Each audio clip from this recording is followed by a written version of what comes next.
আসসালামু আলাইকুম প্রিয় দেশবাসী ভাই বোনেরা, আশা করি সকলেই ভালো আছেন। আপনাদের দোয়ায় আমিও ভালো আছি।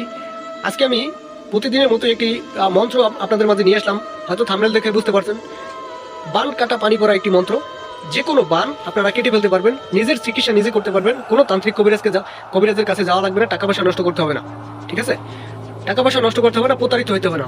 বর্তমান সময় 100 কবিরাজের ভিতর 90-95 জনই প্রতারক। হয়তো 5 জন ভালো থাকতে পারে, কিন্তু ওই ভালো 5 জনের ভিতর একজনকে পাওয়া একটা সাধারণ মানুষের কাছে খুব কষ্টকর হয়ে যায়।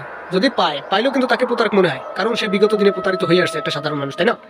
তাই বলছি, আপনার নিজের কাজ নিজে করবেন, নিজের চিকিৎসা নিজে করবেন। কোনো তান্ত্রিক কবিরাজের কাছে যাওয়া লাগবে না, কোনো তান্ত্রিক কবিরাজের কাছে গিয়ে টাকা পয়সা দিয়ে নষ্ট করতে হবে না, প্রতারিত হইতে হবে না। যদি কোনো ব্যক্তিকে বান মারে, যে কোনো বান হতে পারে, সেটা যে কোনো বান হতে পারে। যদি কোনো ব্যক্তি অসুস্থ হয়ে পড়ে, বানের কোনো আসর থাকে, বানের কোনো সমস্যা থাকে, আপনারা তাহলে এই কাজটা করতে পারেন। এই মন্ত্রটা দিয়ে আপনারা সাথে সাথে ওই ব্যক্তিকে সুস্থ করে দিতে পারবেন। বান কাটা পানি পড়া একটি মন্ত্র আপনাদের মাঝে স্বয়ংসিদ্ধ, এটা স্বয়ংসিদ্ধ আপনাদের মাঝে আজকে উন্মুক্ত করে দিয়ে দিব। অনেকে মন্ত্র দেয়, নিয়ম দেয় না, ঠিক আছে? সবকিছু আমরা আপনাদের মাঝে শিখিয়ে দেবো।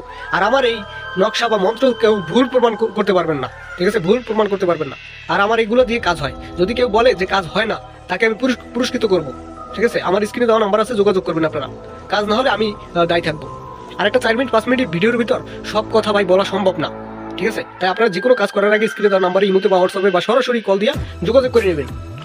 নামাজের টাইমে কেউ কল দিবেন না, অনুরোধ রইল, নামাজের টাইমে কেউ কল দিবেন না, ঠিক আছে? এছাড়া যে কোনো সময় কল দিবেন বা মেসেজ দিবেন। হ্যাঁ, আপনাদের যে কোনো সমস্যার জন্য সবকিছু শিখিয়ে দেবো, সবকিছু বুঝাইয়া দেবো। কোনো কল দিতে হলে কোনো টাকা পয়সা প্রয়োজন নাই, কোনো কিছু প্রয়োজন নাই, ঠিক আছে? আপনার নিজের কাজ নিজে করবেন, সেক্ষেত্রে কোনো তান্ত্রিক কবিরাজের কাছে গিয়ে প্রতারিত হইতে হবে না। জাস্ট আমার ভিডিওটা বেশি বেশি শেয়ার করবেন, অনুরোধ রইল। বেশি বেশি শেয়ার করবেন, যাতে আমার এই ভিডিওটা দেখে অন্য একটা সাধারণ মানুষ যাতে কোনো তান্ত্রিক কবিরাজ প্রতারকদের হাতে না পড়ে, ঠিক আছে? কোনো তান্ত্রিক কবিরাজদের হাতে যেন না পড়ে এই ভিডিওটা দেখে, ঠিক আছে? যাই হোক, আমি যে দিয়ে দিলাম, উন্মুক্ত করে দিয়ে দিলাম। মন্ত্রটা দেখেন। মন্ত্রটা আপনারা জাস্ট মুখস্থ করবেন। মুখস্থ করার পরে 7 বার পরিয়ে পানিতে দম করবেন, ফু দেবেন। তারপর 7 দিন খাওয়াবেন বা খাওয়াবেন অথবা গোসল করাবেন। 7 দিন খাওয়াবেন ও গোসল করবেন, দুটোই করতে হবে, ঠিক আছে? এলো ভিডিওটা। আর একটা কথা বলি, আমার কথা যদি কোনো ভুল ত্রুটি হয়ে থাকে তাহলে ক্ষমা সুন্দর দৃষ্টিতে দেখবেন। আর কোনো সমস্যার জন্য স্ক্রিনে দেওয়া নাম্বারে যোগাযোগ করবেন, ঠিক আছে? কোনো তান্ত্রিক কবিরাজকে যাওয়ার কোনো প্রয়োজন নাই, নিজের কাজ নিজে করবেন। ভালো থাকবেন, সুস্থ থাকবেন। আসসালামু আলাইকুম।